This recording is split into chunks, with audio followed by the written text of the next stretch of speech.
meeting. Each speaker is provided with 3 minutes to provide a comment. Board member Ray Weaver will be keeping track of your time and will tell you when you are close to your limit. There are 6 rules to follow regarding public comment. The first, please raise your hand and the board chair will call upon you one at a time. After called on, please stand up and identify yourself and provide your address, and then you may begin your comment. Second, the board cannot hear any personnel concerns or complaints involving any volunteers or employees other than Chief Wolf, because we do not have the authority to address these issues. Personnel comments or concerns relating to the volunteers and employees other than the chief need to be brought directly to the chief. Third, it's important to understand that during public comment, the board generally just listens carefully and takes notes. We don't engage in back and forth conversation or answer questions from the public during public comment because this is the time for us to gather information.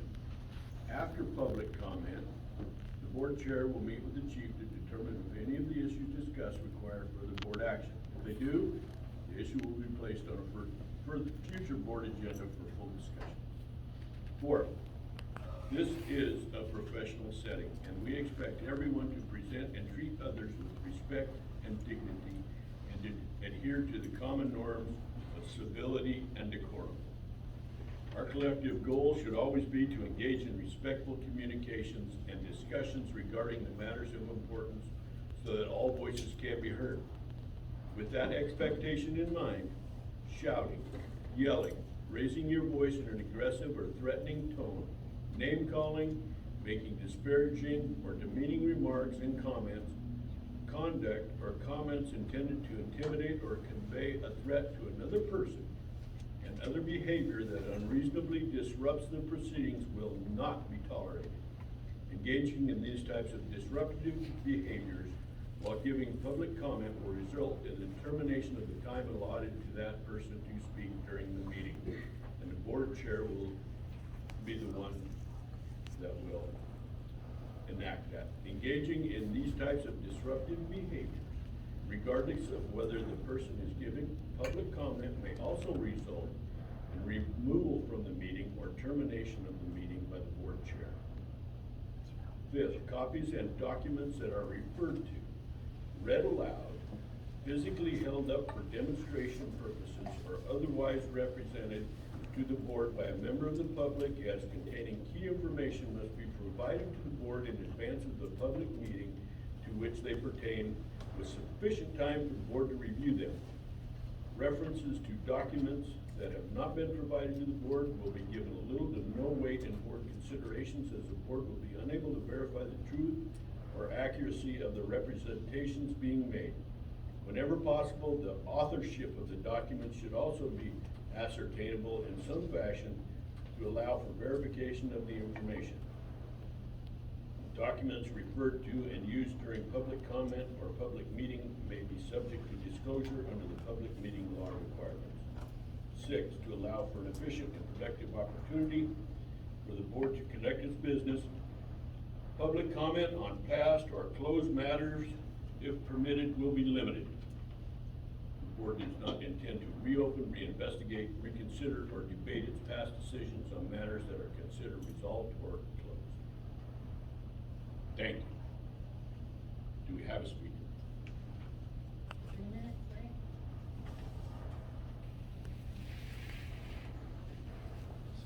Sean? Thank you. My name's Sean Gregg, 1631 Ash Street, Forest Grove. I'd like to respond to the letter released by Vex Fire District yesterday using only public information from this boardroom. The letter states, that was released, the allegations published by those who seek to mislead the public by portraying the events as if they happened recently or presently. We literally had a 5-minute conversation explaining to Mark Smithland last month about how these events all took place before the change policies were enacted in 2019. This statement in the board's letter is false. The letter stated policy changes were consistent with the regularly scheduled review process. According to the May 2019 board minutes, regularly scheduled review process will begin January 2020 and due on a 3-year rotation. On a separate note, Chief Lentz informs board of new personnel manual with changes that became effective July of 2019, outside of the regularly scheduled review process. Public documentation supports my statement and contradicts the district letter once again. The letter stated, in all versions of policy, the board has always retained oversight over authority over the chief, including in matters involving complaints by employees, volunteers, or employees about the chief. Here is a quote from the September 2019 board meeting. Mark Schmidlin stated that no personnel issues would be heard by the board, period. Administrative guidelines would be followed. Any questions should be directed to the chief. Once again, public documentation of this body supports the comments that I made and directly contradicts statements released by the board. The letter stated the district addressed these issues internally. There are specific statutes a board must reference publicly before entering executive session. You all heard those tonight. Here is one that you might expect to see regarding this situation: to consider dismissal or discipline of, or to hear complaints or charges brought against an employee. Since the beginning of 2018 to current, minutes show they never discussed this complaint publicly, and they never entered executive session under this authorization.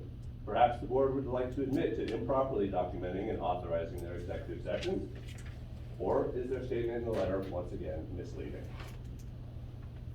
The letter stated, although these allegations are not in line with facts that have been raised or looked into previously,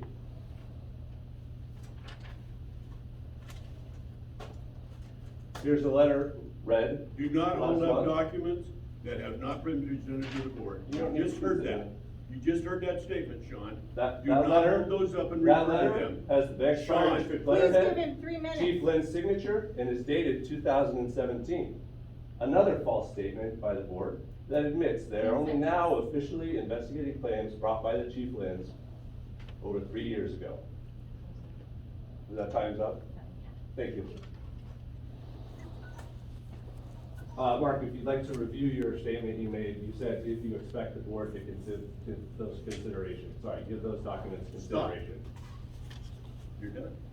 Your 3 minutes are up. Is there anybody else that have a statement or a comment? I can't see who's holding up that. Go ahead. Vicki Morton, 21305 Northwest Sellers Road, Banks. So I came to the meeting on Monday, 12/6. We learned nothing, but I'm sad that the 2 board members felt the statement to the public was okay. Ed and Ray were for it. John said nay. Kevin did not vote and left looking very angry after it adjourned. This email really surprised me. You talk about professionalism. That email was not professional.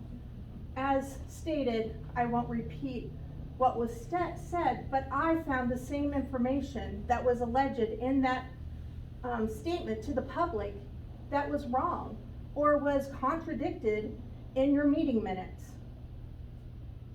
I feel like it would have been better to not say anything than to say something like that. I am a concerned citizen, and I do not have a vendetta against Chief Lentz. I think that you as the board need to stand up and honestly listen to the public and not treat us like like you're gonna get away with it. I'm sorry. I just want to say I asked for the information related to the harassment. I was not given it. I checked my email. And I asked, no, I forgot what I was going to say, but I'm sorry. It's just upsetting that you guys would send out that statement and think that the public are stupid.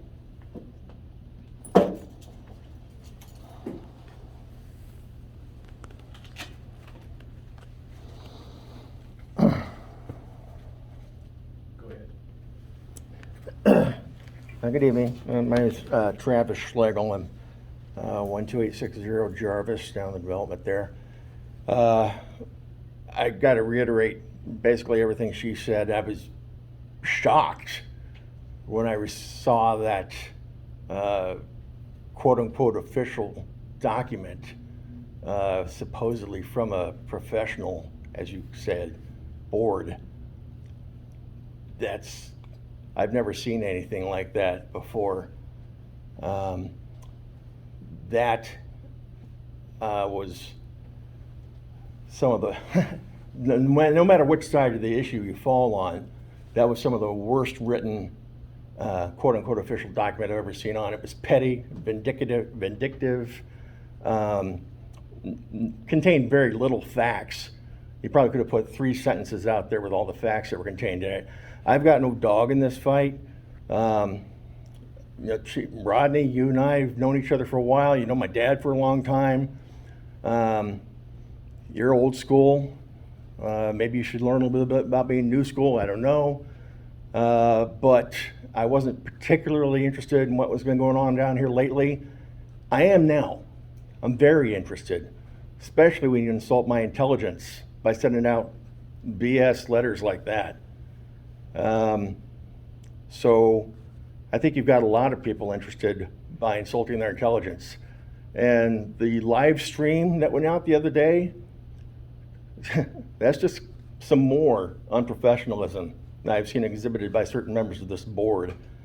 So, yeah, thanks for listening, but you're being watched by us. Thank you.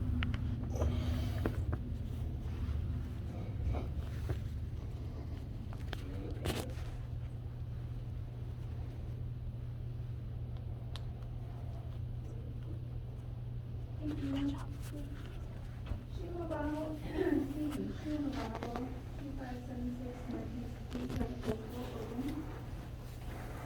And, excuse me for asking that, did you need to see this after I'm done? It's just I wrote it down so I could remember what I need to say. Oh, if it's your personal notes, that's okay. Oh, I just want to make sure.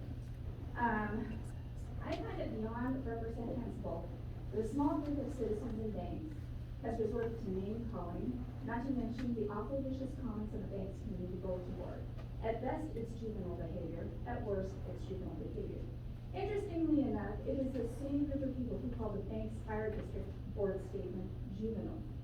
When the boards provided factual information, people still choose not to actually read it, but interpret the statement to make it fit the narrative for their own agenda. If this is what the commentator community is, it's shameful. It should be called the Banks National Enquirer, not the Banks Community Bulletin Board.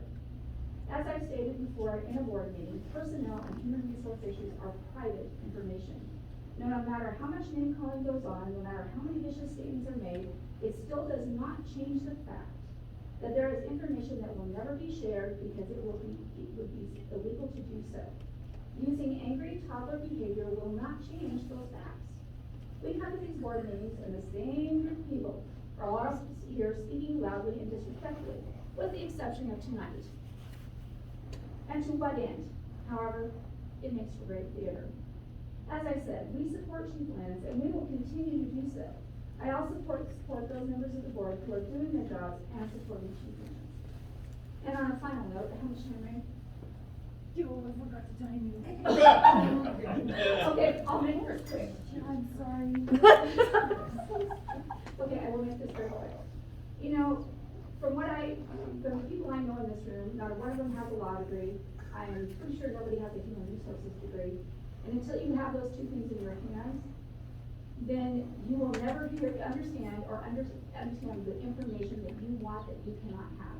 And kicking and screaming and doing this big show isn't going to change that. And again, you, sir, I support, and all of you who support him, I support, and I thank you.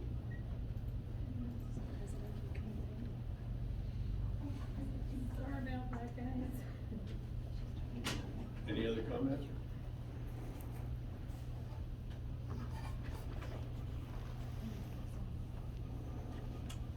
Okay, seeing none, we're gonna adjourn the meeting. Thank you all for coming.